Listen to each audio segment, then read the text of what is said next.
I am here to bring light.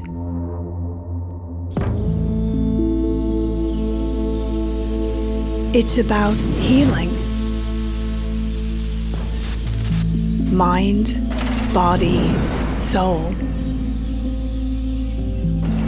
Don't ever settle. Find your purpose. Find the answers. Don't hold back. Achieve maximum success.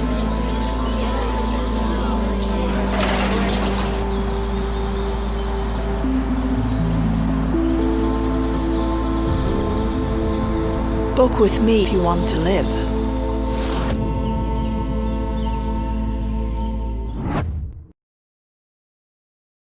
Is there anything that you can say to us, or like practical things that we can go away from here tonight and start to do to, like, so we don't feel helpless? Even I kind of feel like we're aware of what's going on, but we feel helpless and don't know what to do. Thank you. Well, thanks a lot. Yeah. Well, see, this takes us into very deep levels, because I mentioned earlier that the more that we become aware of the scale of it, the more the answers become obvious when they're not here. So you're right when you say, okay, we get organized, and then people basically take over, and you basically got a version of the same situation. For me, it's all down, this may sound trite and far out, but it's the way I see it. It's down to self-identity. Everything changes with self-identity. So if you self-identify with being a human, you're self-identifying with limitation, with I can't, with it's not possible. You're self-identifying with that level where we have what's called organization. But if you self-identify with being ultimately beyond levels we call soul, which are just another level of experience, that level I call spirit, which is that state of pure awareness, and you realize that is the I, this is an experience. So all the labels of a human life, man, woman, race, religion, income bracket, all of it, they're experiences. They're not the I, they're an experience for the I, which is consciousness, and ultimately is beyond the world of any form. It's pure state of awareness. And when you move into that self-identity, while experiencing the human world, everything frickin' changes. Because from that point of view, what can happen?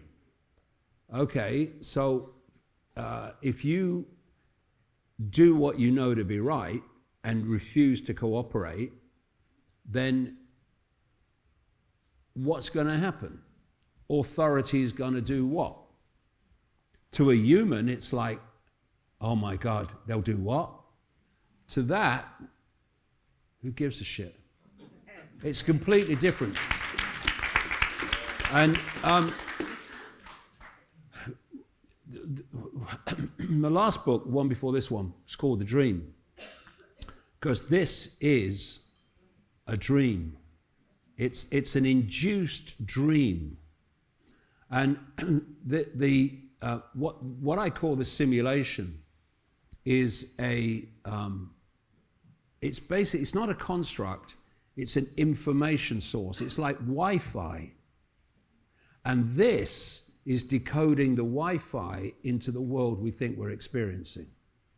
And how it decodes it and how it perceives it is dictated by how conscious people are, and how, when you are self-identifying with that ultimate I, pure awareness, the way that we decode the world looks very, very, very different. Suddenly, it's not so scary anymore, because we are on a eternal, infinite journey of experiencing forever. That's as bad as it gets. What we've done is got trapped, perceptually trapped, in this shithole, basically. And as long as we perceive it in the way of the five senses, we'll stay in the trap, because the five senses are the trap. The five senses are the way that we lock into this simulation field and decode it into this reality. And once you start to self-identify, not conceptually, but you live it, from the point of view of spirit, awareness, consciousness, awareness, everything changes. When a bloke in a stupid hat and uniform tells you to do this, and you know it's not the right thing to do, you don't do it. And people say to me, "Well, if you don't do this, this is what's going to do. We'll do this." My response is, "Do it then. Do it then, because I'm not having it. I'm not doing it. You can do it. You can throw at me what you like. I'm not doing it." And what that attitude does, is it starts to become infective. In terms of other people start to see that you actually can take authority on and survive.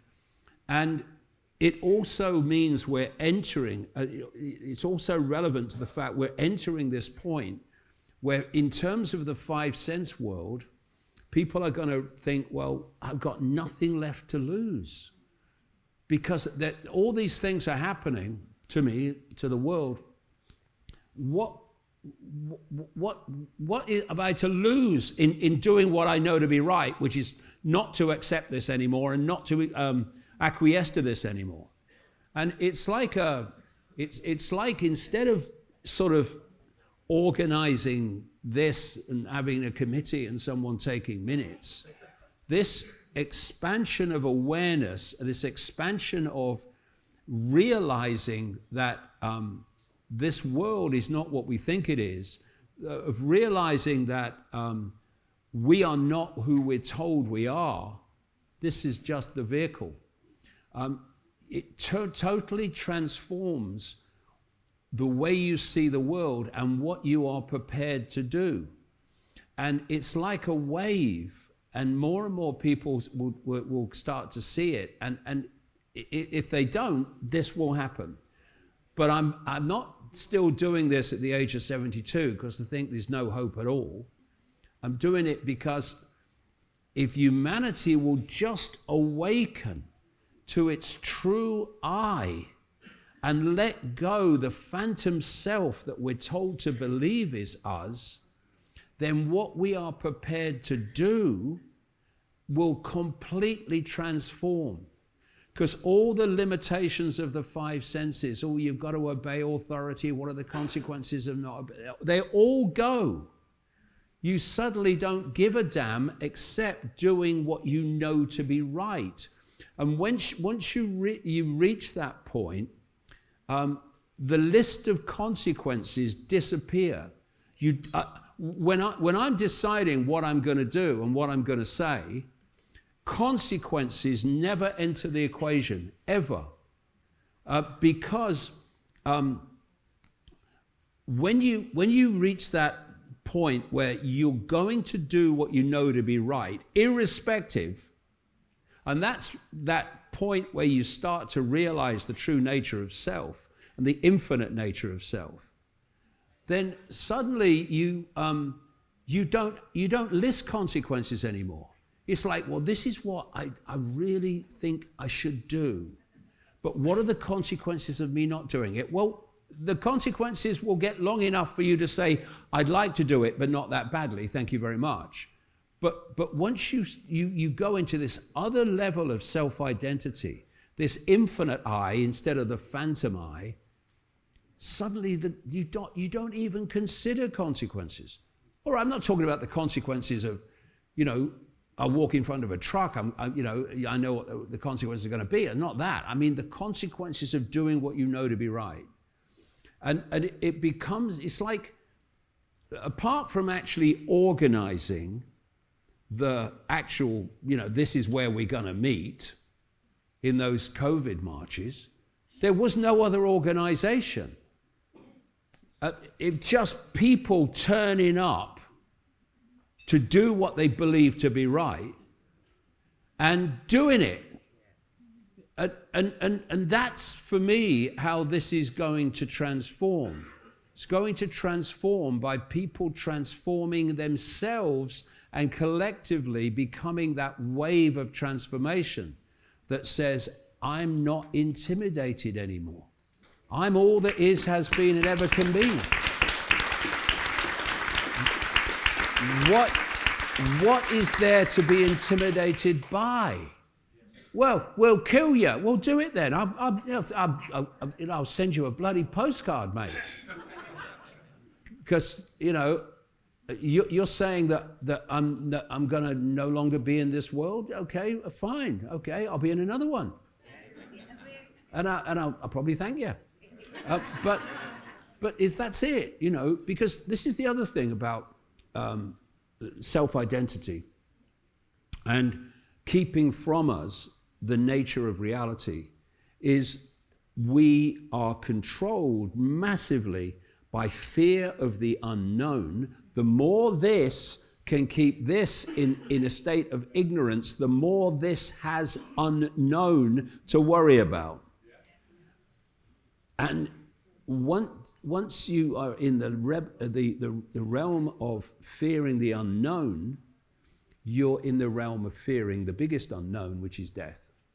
And when you kind of look at it, again, and religion has really muddied all these waters, but when you look at it dispassionately, the only thing that death is a transfer of attention. That's all it is. This human body, biological computer, is decoding, not least through the five senses, this simulation field, like a Wi-Fi field, just as a computer takes a Wi-Fi field and it puts it on the screen in a completely different form to how that information exists in the Wi-Fi field. That's what this is doing. And so when you enter this world, this is delivering to you constantly that decoded Wi-Fi field simulation.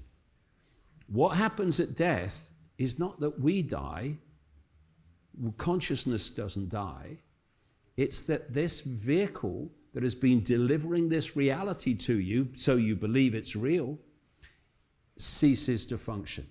And when it ceases to function, it ceases to deliver this reality to you, and you find yourself in another one. Look at all the millions of near-death experiences now telling basically the same story. I'll disagree with a lot of the interpretation, but the basic story is incredibly constant. They find themselves in another reality before they come back and the body is revived.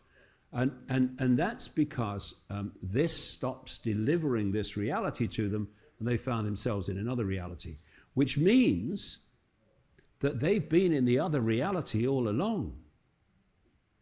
That's what death is. We are our consciousness is actually in another reality. That's why we can't see it. We can see levels of it, like the auric field, through technology, but we can't see consciousness because it's operating in another reality. What it's doing through the body is observing this reality, which is being delivered to it, and it becomes entrapped and mesmerized by it and believes it's real. And then once the body ceases to function, it ceases to deliver it, you're back where you always have been. There is no death. It's an illusion to entrap us. And so take the fear of death away. What's the worst thing that can happen? It completely transforms everything. We live forever. We are experiencing forever. And so what's it matter what Boris Johnson thinks? What's it matter if, Keir Starmer says this is going to happen? I've used this analogy so many times over the last 35 years. Someone comes out of the White House or Downing Street and says, we've had a discussion, this is what's going to happen. If enough people say we're not doing it, then we see where the power is. Remember the poll tax? Remember the poll tax? Margaret Thatcher, Iron Lady, and completely in control. I say what goes. And because the poll tax affected the middle classes to a large extent, as well as the working classes, that division between the two was healed over this, and they came together, and they refused to pay it in vast numbers. What happened? The Iron Lady was out very soon afterwards. It destroyed her. And that's the power of taking down the fault lines that divide us. And when you start to move into this self-identity of I am awareness, a state of awareness, you then realize that you are a unique expression of the same awareness that everyone in this room is. And everyone in this world is. I don't care if you call yourself middle class or working class or this religion, that religion, whatever. We're all expressions of this one consciousness. What we have been manipulated to do, and it's crucial to the whole conspiracy, is to forget that, to forget the true nature of the I. This is why it's not taught in the schools, and none of this is ever talked about in the media or anything, hardly at all. It's because it's crucial. Because once we realize that the divisions between us are manufactured to bring about that very outcome of divide and rule, then we can put the fault lines down. I'm all that is, has been, and ever can be. What are you? I'm all that is, has been, and ever can be. I thought I recognized you. Nice to meet you. Nice to see you. Instead of, I'm a Muslim, and I'm this, and I'm that, and I'm a Christian, and I'm right, and I'm left. And it's just, it's all there to mesmerize us and to divide us. And once we start to realize the true nature of the I, and that everyone is another expression of the same I, it's over. And that for me, is where the answers lie.